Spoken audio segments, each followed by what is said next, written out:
Assalamualaikum warahmatullahi wabarakatuh. Yang terhormat Miss Reni Apriani sebagai dosen pengampu pada mata kuliah Putri and Drama in Language Education. Perkenalkan, nama saya Muhtadin dengan NIM 435241015. Jadi pada pertemuan kali ini saya akan membacakan resume yang sudah saya buat. Jadi untuk meeting kali ini itu membahas Social and Historical Analysis in Poetry. Analisis sosial dan historical di dalam puisi. Di social analysis is the study of values, norm, social class, injustice, and societal issue as reflected in poetry. Jadi analisis sosial itu adalah kajian terhadap nilai, norma, kelas sosial, ketidakadilan, dan isu masyarakat yang tercermin dalam puisi. Terus poets often serve as mirror of society, expressing social realities through symbolic and aesthetic language. Jadi penyair itu yang sering dianggap menjadi cermin masyarakat, yang mana mengekspresikan realitas melalui bahasa simbolik dan juga estetik. Terus ada objektif atau tujuannya, to understand how poets depict or criticize.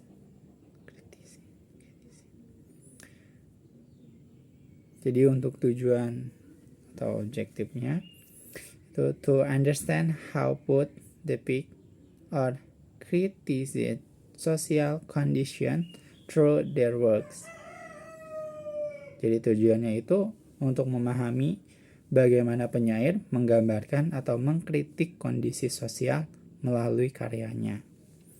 Contoh itu sosial dalam puisi itu kayak kemiskinan dan ketimpangan sosial, diskriminasi gender atau ras, penindasan politik, perang dan perdamaian, identitas nasional, dan kolonialisme. Sedangkan definisi of historical analysis in poetry, historical analysis focuses on the relationship between a poem and the historical context in which it was written. Historical context values readers understand why and how the poet wrote a certain way. Jadi analisis histori itu berfokus pada hubungan antara puisi dan konteks sejarah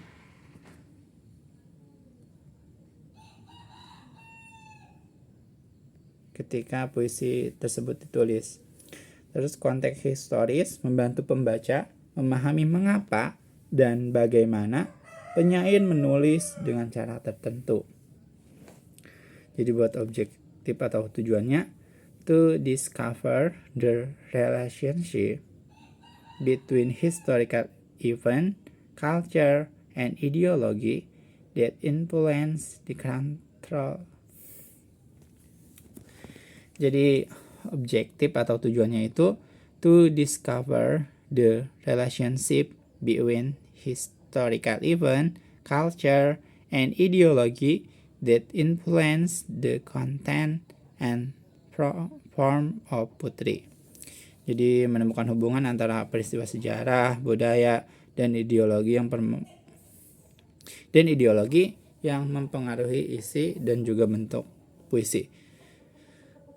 For the example, poems during the World War II period often contain criticism of violence and the loss of humanity. Contohnya itu kayak puisi-puisi pada masa Perang Dunia Kedua sering berisi kritik terhadap kekerasan dan kehilangan kemanusiaan.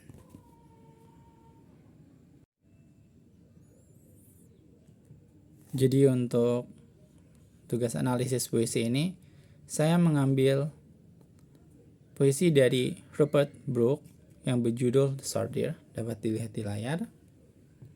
Jadi puisi The Soldier ini ditulis pada tahun 19 14, yaitu pada awal Perang Dunia I. Tempat penulisannya itu di Inggris. Jadi konteks waktunya itu masa ketika banyak tentara muda di Inggris bersiap untuk melawan Jerman dan semangat patriotisme sangat tinggi di masyarakat. Tentang belakang penyairnya, jadi Robert Brooke ini lahir pada 1887 dan meninggal pada 1915. Dia adalah penyair Inggris yang dikenal dengan puisinya yang idealis dan romantis tentang perang. Ia sendiri adalah seorang tentara yang akhirnya meninggal di masa perang akibat penyakit, bukan karena pertempuran. Terus latar kehidupannya di masa awal Perang Dunia I mempengaruhi pandangan tentang pengorbanan dan cinta tanah air. Terus puisi ini mengangkat isu patriotisme dan nasionalisme pada masa perang. Terus Brooke juga menggambarkan bagaimana kematian di medan perang bukan sesuatu yang tragis, tetapi justru kehormatan karena tubuh sang prajurit akan menjadi bagian dari tanah yang selamanya Inggris. Isu sosialnya, glorifikasi perang dan kebanggaan nasional. Terus ada diksinya kayak foreign field, England, rich dust, reapers, sons of home. Ini itu menunjukkan kecintaan mendalam pada tanah air. Terus simbol kayak dust, England, dust itu melambangkan tubuh prajurit yang mati dan menyatu dengan bumi. Sedangkan England itu simbol dari ibu pertiwi dan kemurnian moral. Sedangkan untuk imagery-nya, visual dan alam, sungai, matahari, tanah, udara, itu melambangkan kedamaian dan keindahan yang dikaitkan dengan tanah kelahiran. Pesan sosial dan historis dari puisi ini adalah semangat patriot. Pesan sosial dan historis dari puisi ini adalah semangat patriotik dan kebanggaan nasional pada masa Perang Dunia I. Brooke ingin menunjukkan bahwa mati untuk negara adalah bentuk tertinggi dari pengabdian dan kehormatan. Pandangan penyair pada zamannya, ia melihat perang sebagai perjuangan suci dan terhormat, bukan tragedi. Pandangan ini mencerminkan optimisme Inggris di awal perang sebelum kenyataan pahit perang terungkap. Sekian dari saya, terima kasih. Wassalamualaikum warahmatullahi wabarakatuh.